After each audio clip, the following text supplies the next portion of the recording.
I have stood sentinel for 3 centuries without blinking. My blood a slow, moving river of alchemical fire that knows no fatigue and recognizes only the golden heartbeat of the master of mankind. To fail in my duty is a statistical impossibility woven into the very strands of my reconstructed marrow. Yet I am currently descending into the sub-levels of the hegemon through a route that exists on no official map. The air here tastes of ozone and the copper tang of ancient, forgotten bloodshed, trapped in a vacuum of silence that has not been breached since the age of strife. My spear is heavy, not with the weight of its weightless alloy, but with the specific, crushing gravity of the realization that I am about to commit the singular act for which there is no forgiveness in the 10,000. If you still walk beside me through fire and scripture, then bear witness, subscribe, share this burden, and let others hear the truth buried beneath hymns. The descent into the lower reaches of the Sanctum Imperialis is not a physical journey so much as it is a slow excavation of the soul, a peeling back of layers of sacred history to reveal the rotting foundations upon which our species teeters. I have spent 300 years as a custodian guard, a living bulwark forged from the very essence of the Emperor's will, and in all that time, the silence of the palace has been my only true companion. We are not like the Astartes, those crude weapons of mass slaughter who find brotherhood in the heat of the forge and the roar of the bolter. We are solitary by design, each a unique masterpiece of bio-alchemy, and our loneliness is the price of our perfection. But as I move past the 1100th security gate, the air begins to change, losing the recycled freshness of the upper spires and taking on the heavy, cloying scent of ancient dust and the metallic tang of dried, prehistoric ichor. My boots, though dampened by the dampening fields of my auric plate, seem to thunder against the obsidian floor, a rhythmic heartbeat that betrays my presence to the shadows. I am moving toward a sector that has been stricken from every data, loom in the hegemon, a place where even the light of the Astronomicon feels thin and translucent, as if the warp itself is afraid to touch these stones. The crime of which I speak is not heresy in the traditional sense. It is not the worship of the ruinous powers, nor is it the petty treachery of a planetary governor seeking a larger slice of a dying empire. Those are human failings, and we are more than human. Our failure, should it occur, is a failure of logic and a betrayal of the one absolute truth we were created to uphold: the preservation of the Emperor's physical form at any cost. To turn traitor as a custodes is not to join the ranks of the despoiler, but to decide, in the cold, dark silence of one's own mind, that the cost of that preservation has become a greater threat to the Emperor's vision than his eventual death would be. It is a treason of philosophy, a quiet, internal shattering of the psycho-indoctrination that has held us together for 10 millennia. I can feel the weight of it now, a cold stone in my chest that does not belong there. The flicker of my guardian spear's power blade casts long, distorted shadows against the bas reliefs of the Unification Wars, making the carved heroes of old look like they are weeping in the flickering blue light. I remember the first time I felt the doubt. It was during the Solar War, when the sky over Terra was a bruised purple and the debris of shattered moons rained down upon the Himalayas. I was standing watch in the Hall of Victories, surrounded by the banners of 1,000 dead worlds, and I looked at the golden throne through the thick, amber-tinted glass of the viewing gallery. I did not see a god. I saw a machine, a gargantuan, groaning engine of brass and psychically resonant crystal that was consuming the very life force of the being it was designed to protect. The Emperor was not sitting upon it, he was being eaten by it. Every second, his essence was being burned away like dry parchment in a furnace. A trillion screams of agony filtered through the psychic choir to keep the light burning for a galaxy that has long since forgotten his name. It was then that the thought first occurred to me, a thought so sharp and jagged it felt like a physical wound. What if we are the ones keeping him in hell? What if our duty is not to protect his life, but to grant him the mercy of an end? To even entertain such a thought is to stand on the precipice of the abyss. For a custodian, the Emperor's will is not an external command. It is our heartbeat, our breath, the very texture of our thoughts. To diverge from it is to experience a psychic dissonance so profound it can drive a lesser mind to madness. Yet, as I walk deeper into the forgotten vaults, I see the evidence of those who came before me. There are marks on these walls, scratches in the stone, hidden sigils carved with the tip of a power knife, that suggest I am not the first of the 10,000 to feel this cold wind blowing through the corridors of my mind. There have been others who looked at the golden throne and saw a cage. They are the names whispered in the dark, the ones whose statues were never carved, the ones who were quietly removed from the scrolls of the guard and consigned to the eternal silence of the dungeons I am currently traversing.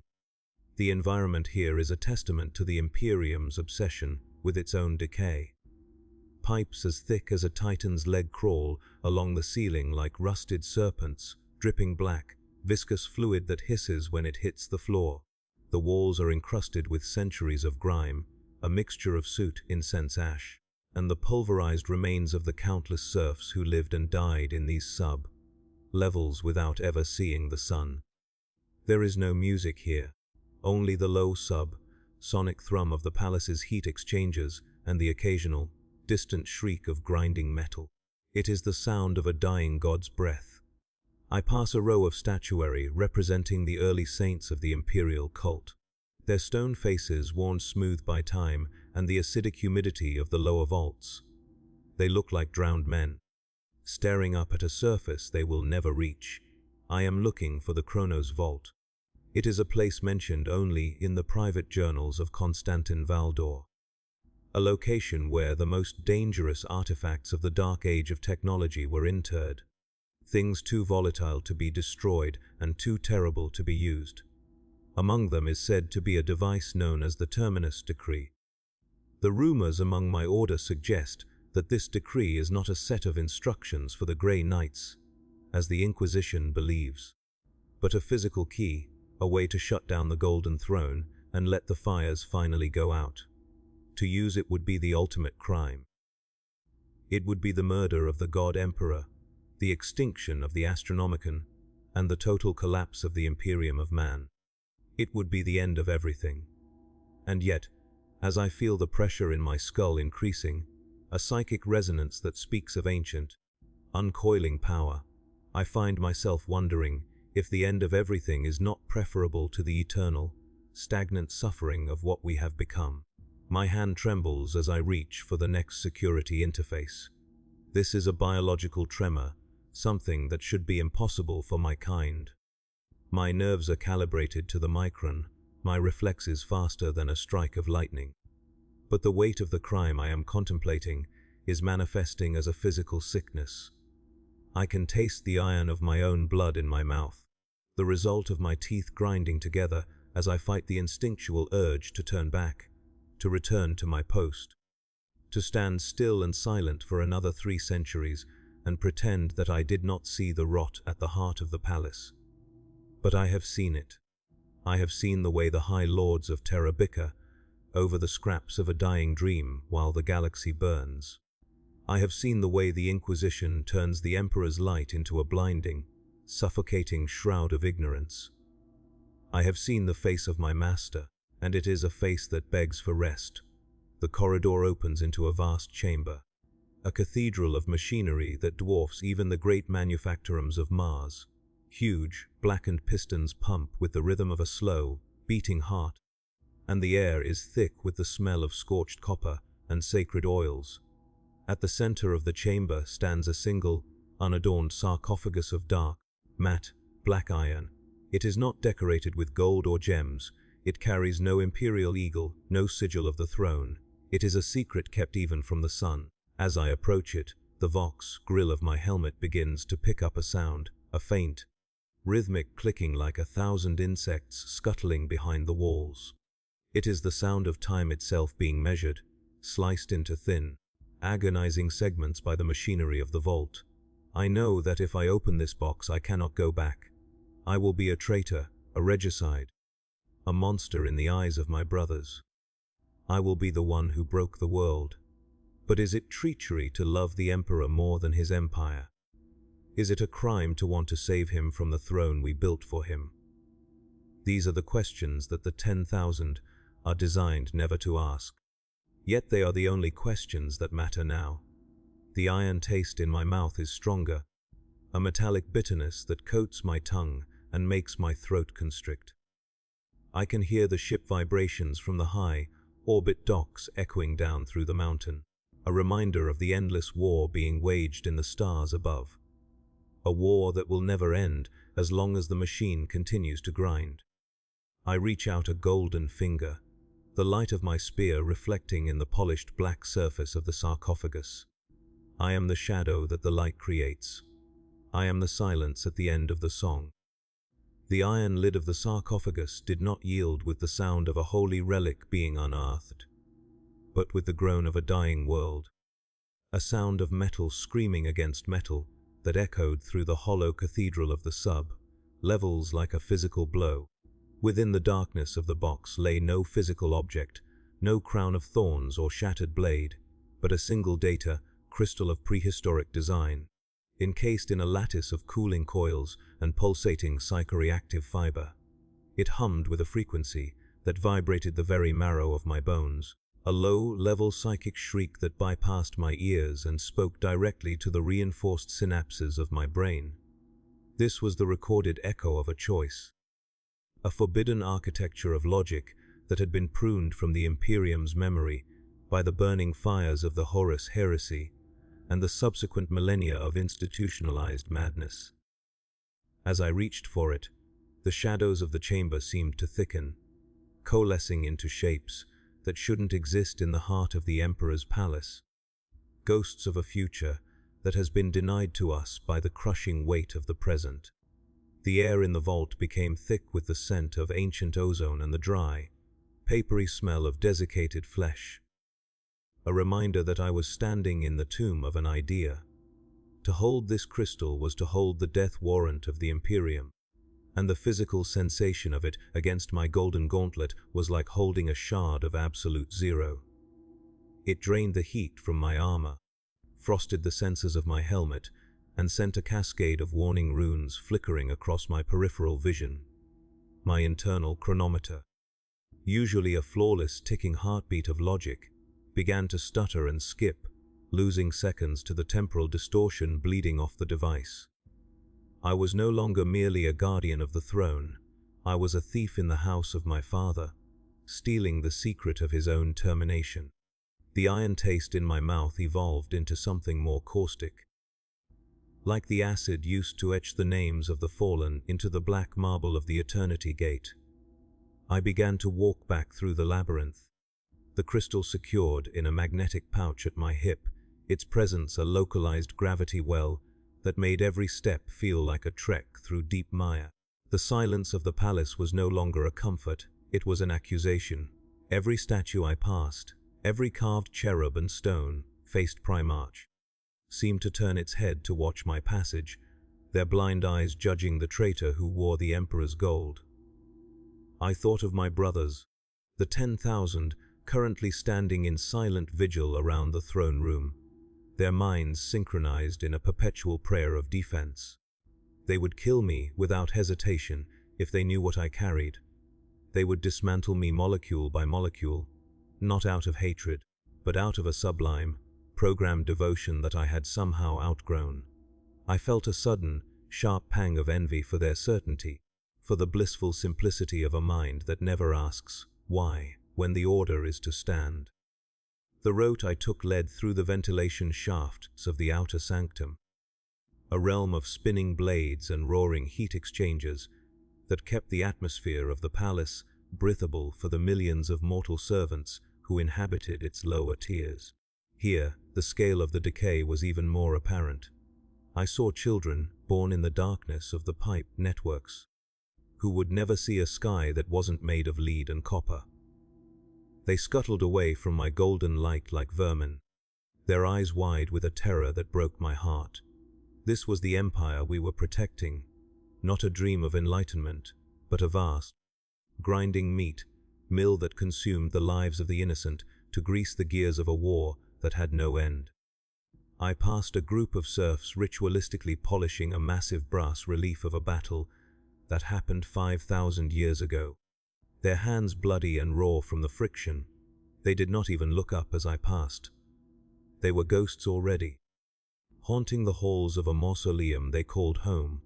As I ascended, the psychic pressure of the golden throne began to push back against me. A crushing tide of golden light that felt like swimming against a river of molten lead.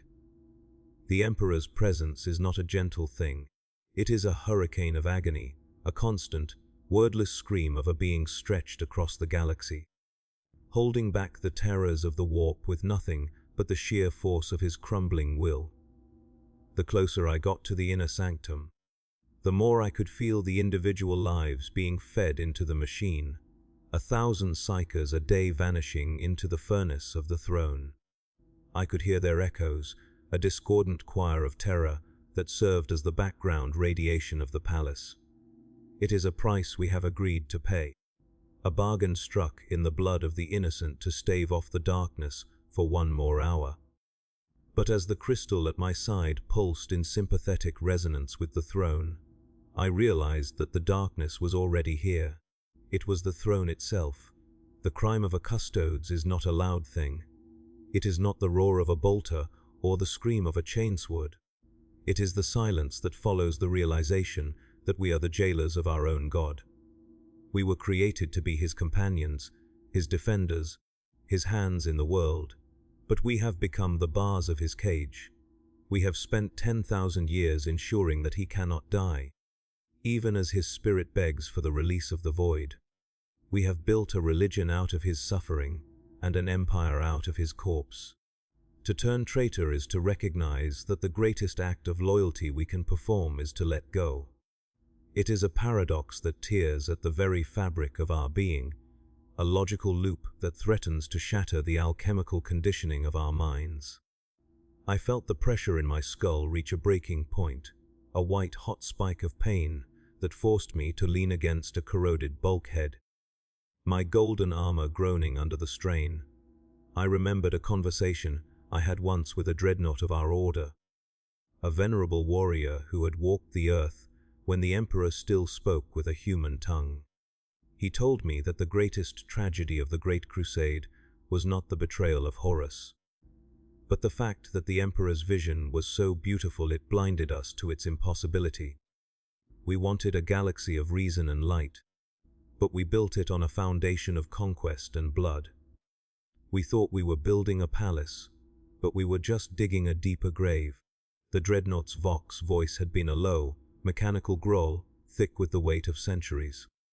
He is dead now, his chassis blown to scrap on some nameless world at the edge of the eye. But his words remained, a persistent itch in the back of my mind that I could never quite scratch. He had seen the end coming long before I did. The environment of the palace shifts as one moves from the industrial sub-levels to the administrative tiers. The grime and soot give way to a sterile, oppressive opulence. The corridors are lined with the skulls of heroes, gold, leafed and etched with prayers. The air is filtered and re-filtered until it has no taste at all. A vacuum of sensory input that is supposed to encourage meditation, but only serves to highlight the artificiality of our existence. I moved through these halls like a predator, my movements fluid and silent despite the massive weight of my plate. I avoided the main thoroughfares, keeping to the shadows of the high vaulted ceilings, moving along the gargoyles and the decorative buttresses that have not been touched by a human hand in centuries. Above me, I could hear the constant, low-frequency hum of the void shields, a sound that felt like the skin of the world being stretched to its breaking point. I reached the entrance to the Library of Forbidden Knowledge, a place where even inquisitors are forbidden to tread. Its doors were guarded by two of my brothers, their spears held at a perfect 45-degree angle, their eyes fixed on the horizon of forever. They did not move as I approached. They did not need to. Our armor communicated in a silent language of encrypted bursts, a rapid-fire exchange of identity codes and clearance protocols. I provided the false credentials I had spent a decade carefully weaving into the palace's mainframe, a series of phantom orders signed with the digital ghost of a dead captain, general.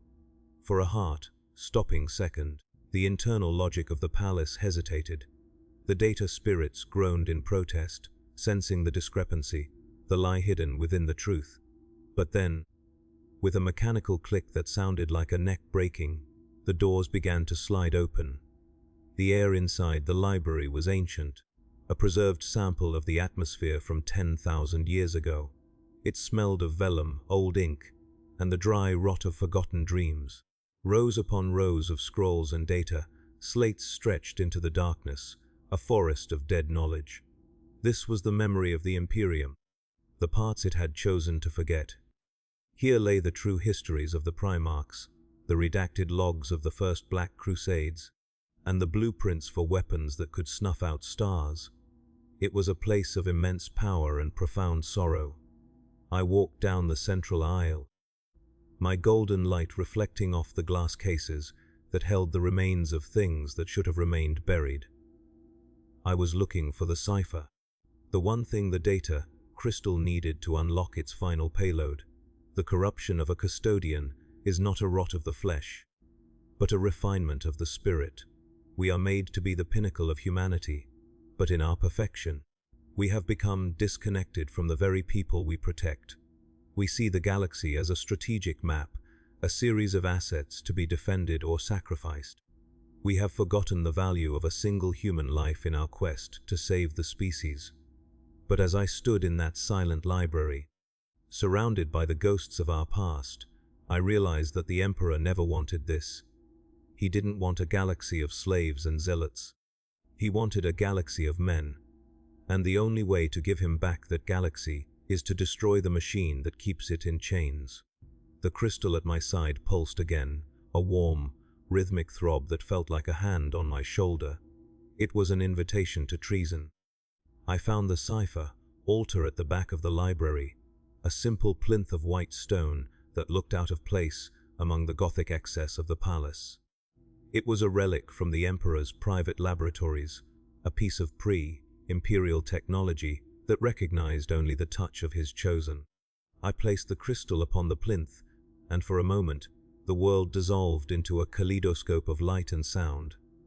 I saw the Emperor as he was, not a god on a throne, but a man in a laboratory, his face lined with the stress of a billion decisions, his eyes burning with a fire that was both terrifying and compassionate. I saw the moment he realized the throne was a trap. I saw the safe he had built in the final hours of the siege, a back door into the golden throne that only a Custodes could access. He knew. Even then, he knew we would not have the courage to let him go.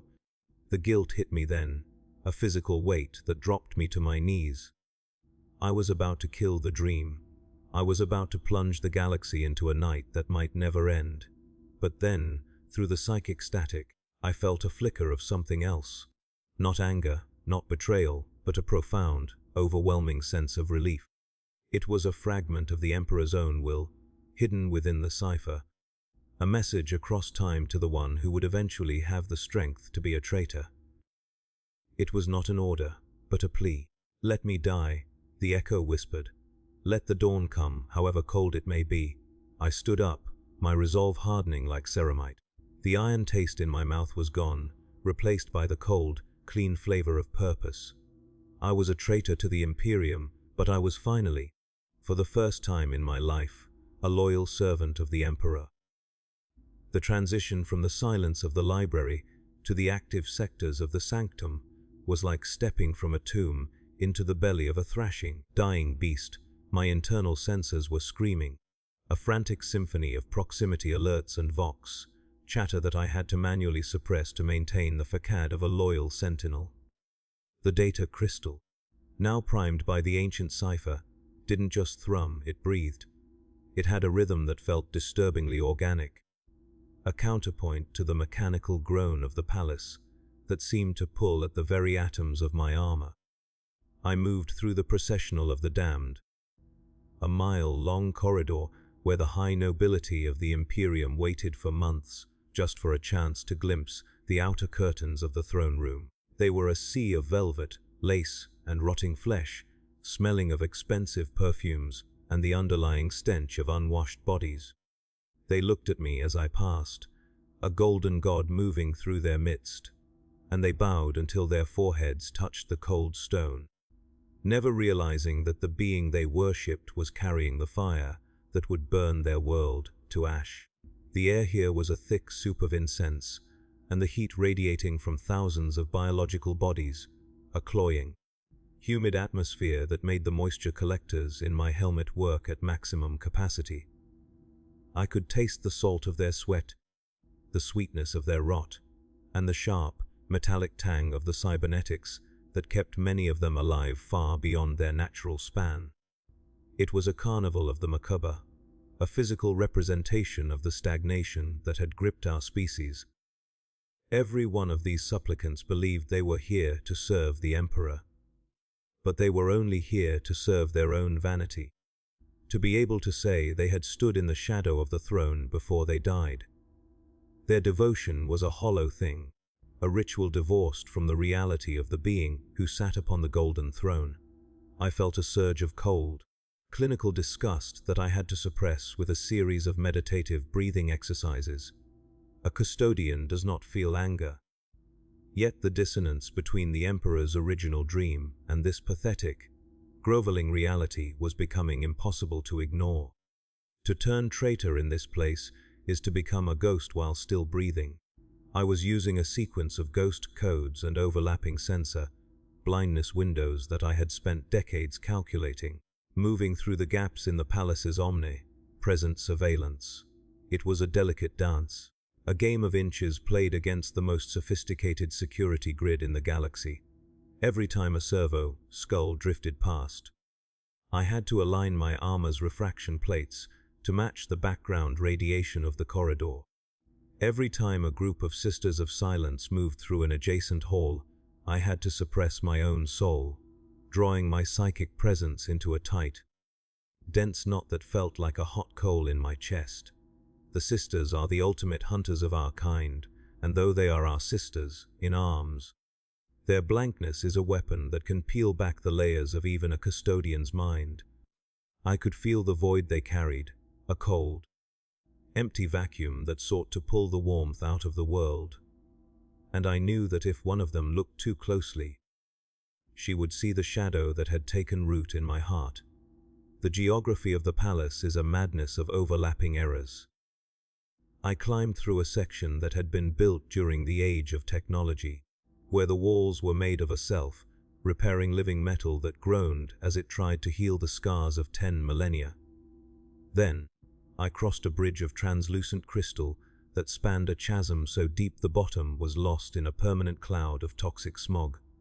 Below me, the hive cities of Terra churned, billions of lives reduced to a flickering carpet of dim lights, each one a soul trapped in the same cycle of birth and death that had defined humanity since the first fire was lit in a cave. I was above them, yet I was more of a slave than any of them, bound by a genetic mandate that I was currently tearing out by the roots. The pressure in my skull was no longer a dull ache, it was a rhythmic pounding, synchronized with the pulsing of the data crystal at my hip. The crime of regicide is usually a matter of a single moment, a blade in the dark, a poison in the cup. But for a Custodes, the crime is a slow, methodical preparation. I had to bypass the logic engines of the Cogitator Primus, the machine, spirit that coordinated the defensive batteries of the inner sanctum. This required me to enter a maintenance conduit that had not been opened since the Reign of Blood. The space was so narrow that my auric plate scraped against the sides, a sound like a giant's teeth grinding together. The dust here was thick and heavy, a grey powder that coated my lenses and tasted of ancient, pulverized bone. I was crawling through the literal remains of the palace's history, moving toward the heart of the machine. The ship vibrations from the high, orbit docks were louder here, a constant, low-frequency thrum that felt like the mountain itself was shivering in anticipation of what I was about to do. I reached a junction where the pipes were covered in a thick, black fungus that fed on the heat of the plasma lines. It grew in patterns that looked suspiciously like runes of the warp, a reminder that even in the heart of the Emperor's home, the corruption of the great enemy was always trying to find a way in. I burned it away with a brief, controlled burst from my spear's built-in flamer, the smell of charred organic matter filling my helmet. The smell reminded me of the pyres on Prospero, a memory that was not mine but had been transcribed into my subconscious as part of my tactical training. We are the sum of all the Imperium's victories and all its shames. We carry the weight of every burned world and every slaughtered civilian in our very cells. It is a burden that is supposed to make us stronger. But today, it felt like it was finally going to break me. The entrance to the throne room's cooling system was a circular hatch of heavy adamant, sealed with 3 separate genetic locks. I stepped up to it, my heart hammering against my ribs like a trapped bird. This was the point of no return.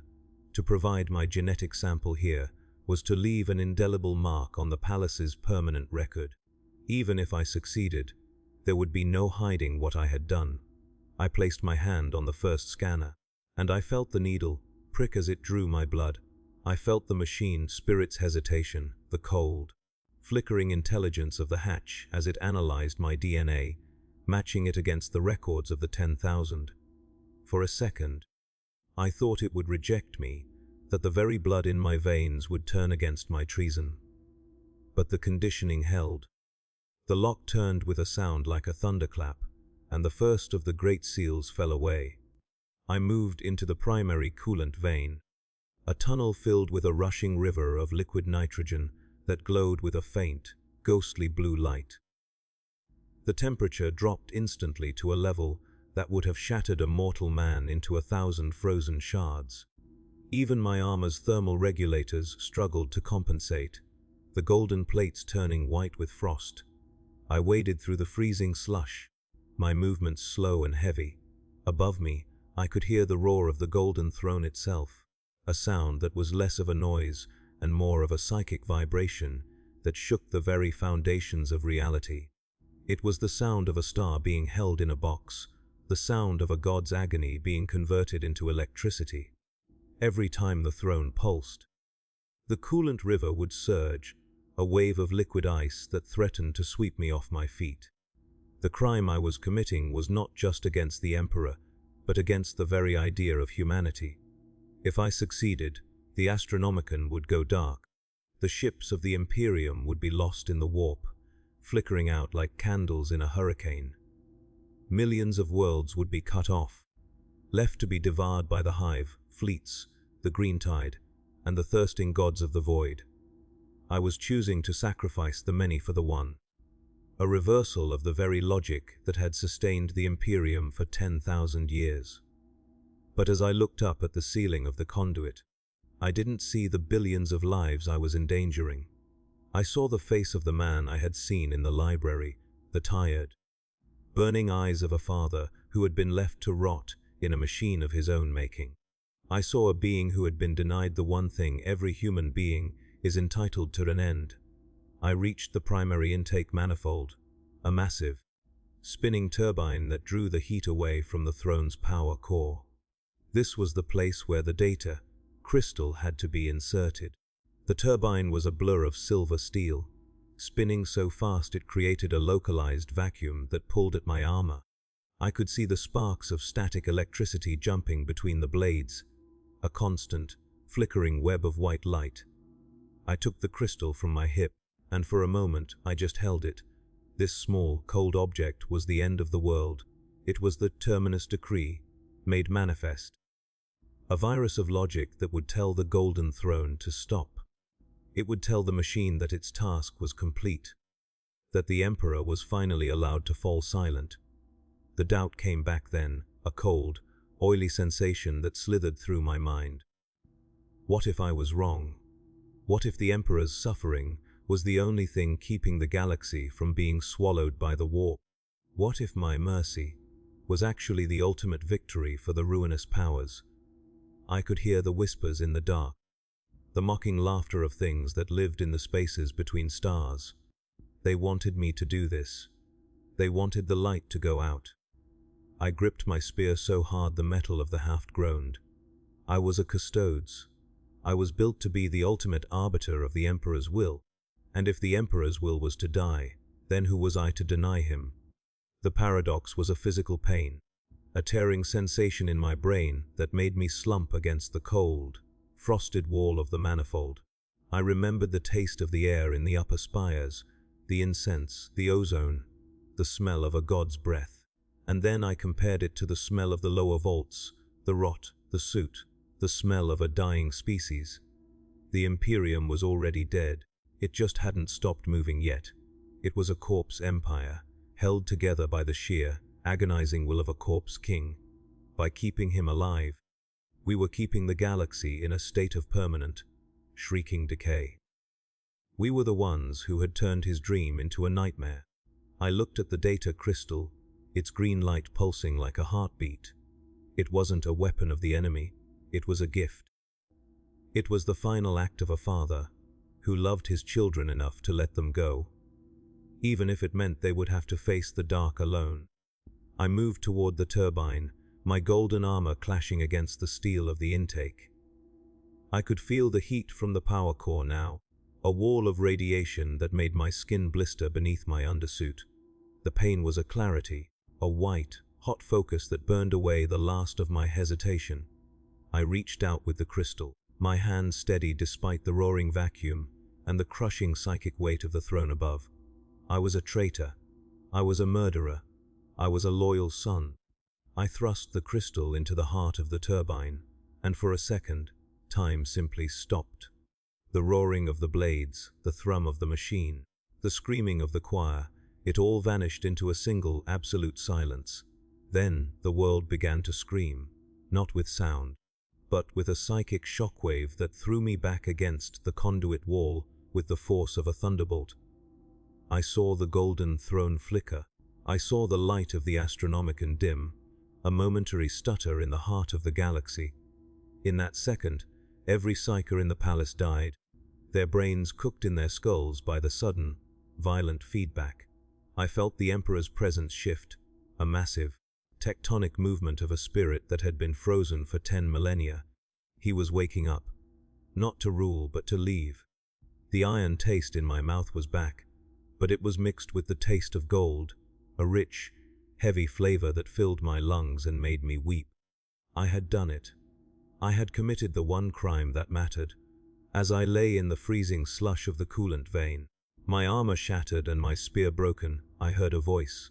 It wasn't a psychic broadcast or a Vox transmission. It was a whisper right next to my ear, as clear and human as a breath on a cold night. "Thank you," it said. The words were a weight lifted off the universe. I felt the darkness of the sub, levels closing in, the power failing, the silence of the palace finally becoming real. My mission was over. The Custodes who had turned traitor was the only one who had remained true. I closed my eyes, the cold finally reaching my heart. And for the first time in 300 years, I wasn't afraid of the dark. The failure of the Golden Throne did not manifest as a sudden plunge into darkness, but as a sickening, rhythmic shudder that vibrated through the crust of Terra itself, a tectonic protest against the removal of its psychic anchor. I lay in the freezing nitrogen slush of the manifold, my systems failing, watching as the blue bioluminescence of the coolant river flickered and died, replaced by a terrifying, stagnant shadow. Above me, the roar of the Emperor's agony had changed from a constant scream to a series of ragged, gasping pulses, like the breath of a man finally succumbing to a long-held fever. I could feel the death of the choir, 1,000 psychic souls snuffed out in a single heartbeat, their final screams echoing through the palace like a physical wind that rattled the armor of every guardian within 5 miles. I was the architect of this silence. I was the hand that had finally stopped the clock of the human race. The air in the conduit began to warm with alarming speed, the lack of coolant causing the machinery above to glow with a dull, cherry red heat. I could smell the insulation of the power cables melting, a chemical stench that clawed at my throat, even through the filters of my shattered helmet. The ship vibrations from the high orbit docks had ceased entirely, replaced by a heavy, expectant stillness that was far more terrifying than any roar of engines. It was the silence of a galaxy that had just lost its North Star. I knew that across the stars, navigators were clutching their heads as the Astronomicon wavered, their sight into the warp turning into a blinding wall of white, hot fire or a bottomless pit of nothingness. I had unmade the map of the stars. I had cast every ship, every world, and every soul into a sea of madness without a compass. I forced myself to my feet, my auric plate groaning as the servos fought against the internal damage. My left arm hung uselessly at my side, the neural links severed by the feedback from the turbine, but I still held the remains of my guardian spear in my right hand. I needed to move. I needed to witness the end of the work. I began to climb out of the coolant vein, my fingers slipping on the heated metal of the access ladder, the iron taste in my mouth, now replaced by the scorched flavor of ozone and ionized air. As I breached the upper maintenance deck, I saw the first signs of the chaos I had unleashed. Servo skulls were falling from the air like dead birds, their logic cause fried by the psychic surge. The walls, once polished to a mirror shine, were cracking under the pressure of the mountain's shift, long fissures weeping black oil like open veins. The crime of the traitor is often motivated by a desire for power, but my crime was born of an absolute, devastating clarity. I saw a group of palace serfs huddled in a corner, their eyes bleeding, their minds shattered by the momentary stutter of the Emperor's will. They did not look like the citizens of a glorious empire. They looked like cattle in a slaughterhouse. We have called this service for 10,000 years. We have called this survival. But standing there, in the wreckage of the cooling system, I saw it for what it truly was, a slow motion extinction. We were not saving humanity, we were just preserving its corpse in a golden reliquary. I stepped past the dying serfs, my golden boots leaving bloody prints on the white marble floor, and I felt no remorse. I felt only a cold, crystalline purpose. The inner sanctum was no longer a place of worship. It had become a war zone of the spirit. I could feel the warp pressing against the palace walls, the thin veil of the Emperor's protection now torn and tattered. Shadows were dancing on the edges of my vision, horrors from the Imperium that had been waiting for this moment since the fall of the War Master. They were not inside yet, but they were scratching at the door, their laughter echoing in the sudden psychic vacuum. I passed a squad of my brothers, their spears lowered, their bodies tense with a confusion they were not designed to feel. They did not see me in the shadows. They were focused on the throne room, their minds reeling from the dissonance of the Master's fading heartbeat. For the first time in my life, I was more aware of reality than the 10,000. I was the only one who knew that the door was not being broken from the outside. It was being opened from within. I reached the Hall of the Companions, the final threshold before the Golden Throne. The air here was so thick with psychic energy that it felt like walking through water. Every breath was a struggle against the weight of a god's departing soul. The banners of the ancient legions, hung from the vaulted ceiling, were beginning to smolder, the sacred threads unable to withstand the raw power leaking from the throne. I saw the captain, General, standing at the center of the hall, his form a silhouette of shifting gold against the blinding light of the inner doors. He was a being of absolute law, a creature of pure duty, and even he looked diminished. His shoulders slumped as if the weight of the galaxy was finally too much to bear. I knew that if I stepped into the light, he would kill me before I could utter a single word of explanation. And he would be right to do so. To turn traitor is to accept that you are the villain in everyone else's story. I moved through the service alcoves, my eyes fixed on the massive power conduits that fed directly into the throne's life support cradle. The data crystal had done its work. The primary systems were offline, but the throne was a redundant beast, designed to keep the emperor alive. Even if the palace were leveled to its foundations, there were secondary and tertiary coils, powered by the souls of the choir, that would continue to burn until the last psyker was consumed. To finish the work, I had to sever the spirit bridge, the psychic link between the choir vaults and the throne. This was the most guarded secret of the Mechanicus, a piece of technology so blasphemous that its very existence was a crime against the cult of the machine. The bridge was located in a sub-chamber directly beneath the throne, a place where the physical and the psychic merged into a single, terrifying reality. As I descended into the pit, the smell of incense was replaced by the smell of burning nerves and wet copper. The walls here were not made of stone or metal, but of a psychoreactive crystal that pulsed with a nauseating, rhythmic light. I could see the souls of the choir moving through the crystal like rivers of white fire, being drawn upward into the insatiable maw of the throne. It was a conveyor belt of ghosts. I felt a wave of such profound sorrow that I nearly dropped my spear. Thousands of lives every day, for 10,000 years, a mountain of souls sacrificed to keep a single heart beating. The environment of the spirit bridge was a nightmare of industrial mysticism. Massive brass bells hung from the ceiling, ringing with a frequency that vibrated my teeth. Tech priests, their bodies more machine than flesh, moved among the crystals, their mechanical arms twitching as they tried to stabilize the failing flow. They did not see me. They were too far gone into their binary trances, their minds linked to the failing machine, spirit of the throne. I moved among them like a shadow, my broken spear trailing sparks against the floor.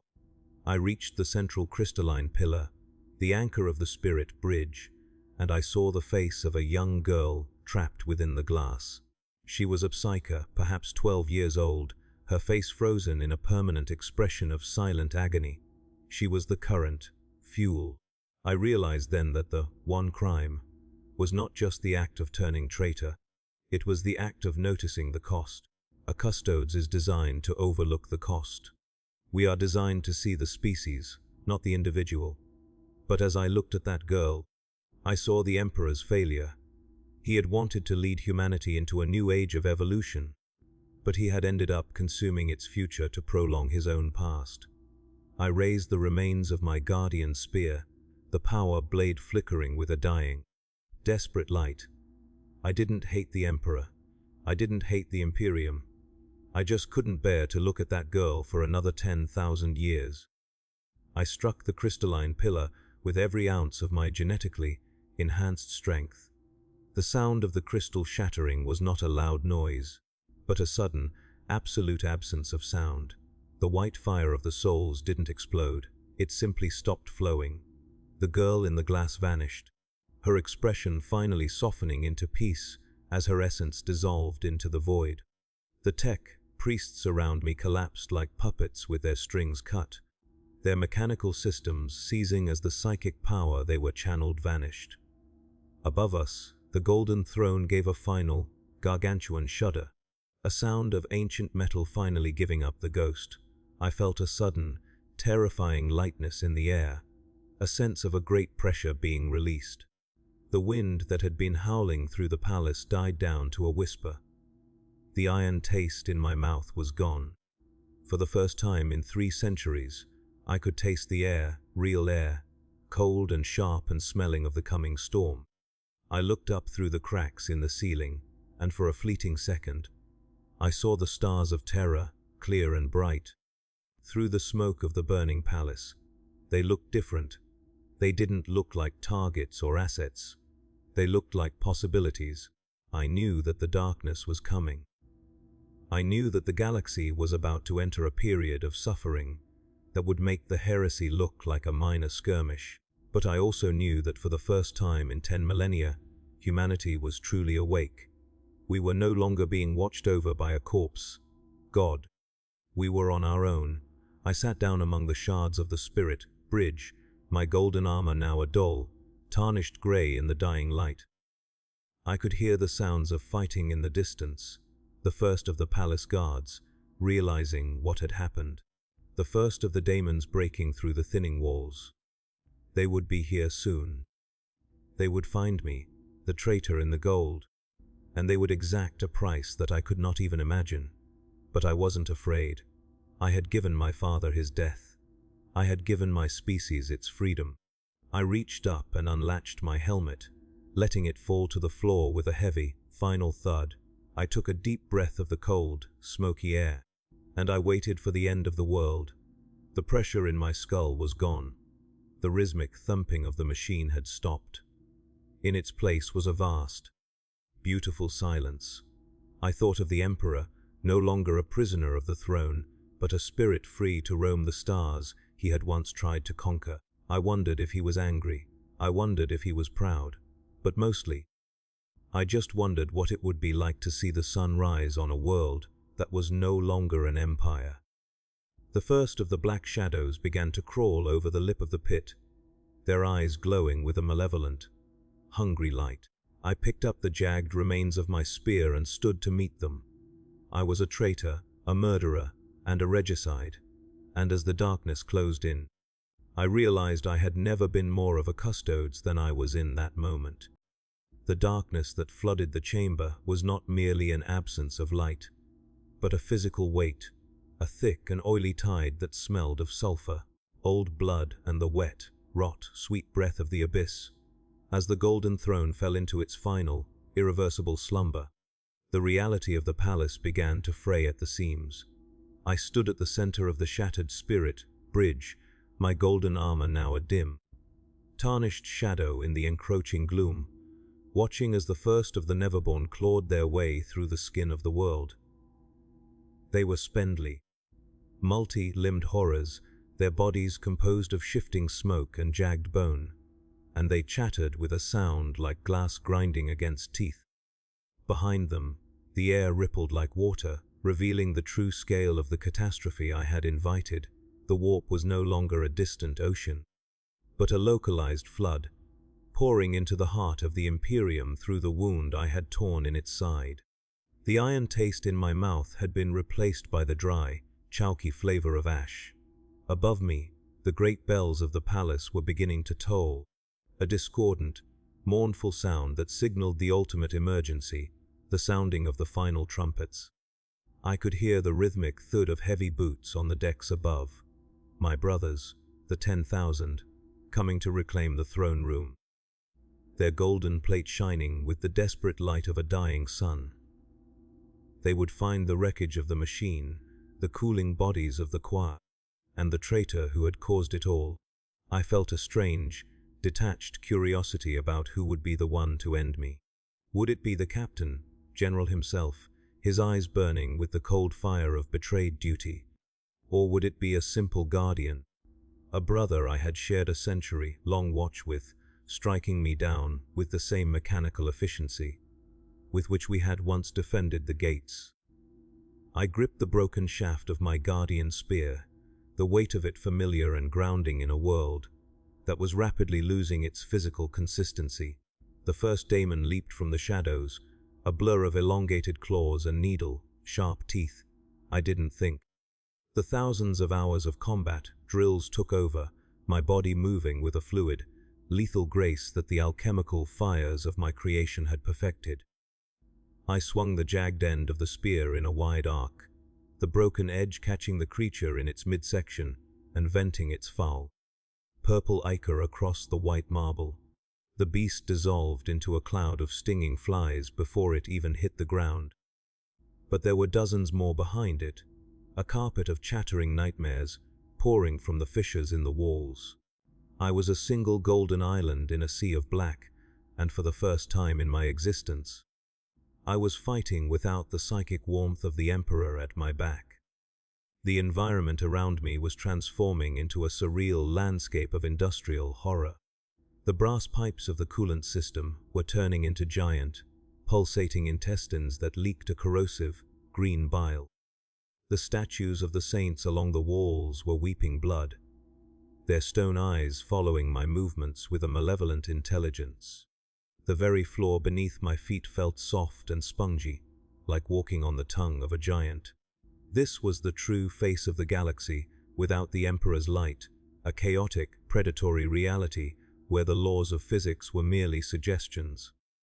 I could hear the ship vibrations returning, but they were different now, screaming, distorted echoes of vessels being torn apart in high orbit, their hulls collapsing under the pressure of the warp, storms that were currently engulfing Terra. I moved toward the central staircase, my every step a battle against the psychic pressure that sought to crush my skull. The silence I had created was being filled by a new sound, a low, rhythmic chanting that seemed to come from the stones themselves. It was a song of ending, a funeral dirge for a species that had spent 10,000 years trying to avoid the inevitable. I realized then that my treason was not an ending, but a transition. We had been holding our breath for too long, and I had simply forced the exhale. The pain in my body was a distant thing, a dull hum beneath the sharp, cold clarity of my purpose. I reached the doors of the Sanctum Sanctorum, the great valves of etched adamant that led directly to the golden throne. They were sealed from the other side, but I could feel the heat radiating through the metal, the smell of ozone and sacred oils stronger than ever. The door buckled inward with a sound like a thunderbolt, and I saw them, my brothers. A wall of gold, their spears leveled, their faces hidden behind the cold, impassive masks of their helmets. At their head stood Trajan Valoris, the Captain General, his power axe glowing with a white, hot intensity that made the shadows cower. He didn't speak. There were no accusations, no demands for an explanation. In the logic of the Custodes, there is only duty and its absence. I was the absence. I raised my broken spear in a salute of old, a gesture of respect for the men I was about to fight. For a heartbeat. The only sound in the room was the heavy, rhythmic breathing of the palace's failing life, support systems and the distant, hungry howling of the daemons in the halls below. Then, with a roar that shook the foundations of the mountain, they charged. The fight was a blur of golden light and the screech of metal on metal. I was fighting the best warriors the human race had ever produced. Men whose reflexes were as fast as my own, whose strength was a match for my reconstructed muscle. I parried a strike from a guardian spear, the impact sending a shudder through my useless left arm, and I countered with a thrust that caught my brother in the shoulder, joint of his plate. He didn't flinch. He didn't even slow down. We were machines of war, programmed to fight until the last drop of blood was spent. The air was thick with the scent of ozone and the copper tang of our own blood, a rich, heavy aroma that felt more honest than the incense of the court. I was dying, and I had never felt more alive. As I fought, I looked past the wall of gold at the golden throne itself. It was silent now, the great pistons still, the flickering screens dark. But at the center of the machine, in the very heart of the golden cradle, there was a change. The withered, blackened husk of the Emperor was no longer there. In its place was a soft, white light, a gentle radiance that seemed to push back the shadows of the warp with a quiet, undeniable authority. It wasn't the blinding, aggressive light of the Astronomicon. It was the light of a new dawn, cold and pale and full of promise. I saw a figure standing in the center of the light, not a god, but a man, tall and weary, his face etched with the relief of a long, awaited sleep. He looked at me, and in his eyes, I saw the end of the war. I felt a spear blade pierce my chest, the cold alloy sliding through my primary heart with a surgical precision. I stumbled back, my legs finally giving out, and I fell against the base of the throne. The Captain General stood over me, his axe raised for the final blow. I looked up at him, and for the first time since I had begun this journey, I smiled. My blood was a dark, spreading stain on the golden floor, but I felt no pain. I felt only the warmth of that new light, the quiet peace of a task completed. I had committed the one crime that can make a Custodes turn traitor. and in doing so, I had saved the only thing that ever truly mattered. The Imperium was falling, the stars were going dark, and the night was coming. But as I closed my eyes, I knew that for the first time in 10,000 years, my father was finally free to dream. The silence of the throne room was absolute, a heavy, sacred stillness that the sounds of battle could not penetrate. I could feel the cold reaching my extremities, the slow, rhythmic slowing of my second heart as it struggled to maintain the flow of life. I smelled the incense one last time, the real incense, the smell of ancient Terra, of pine forests and rain-washed stone. The ship vibrations had faded into a distant hum, the sound of a world turning in the dark. I was a traitor. I was a hero. I was a son. And as the darkness finally took me, I heard the faint, distant sound of a child laughing. A sound that had not been heard in the palace since the dawn of the Great Crusade. The dawn had come, and though it was cold, it was beautiful.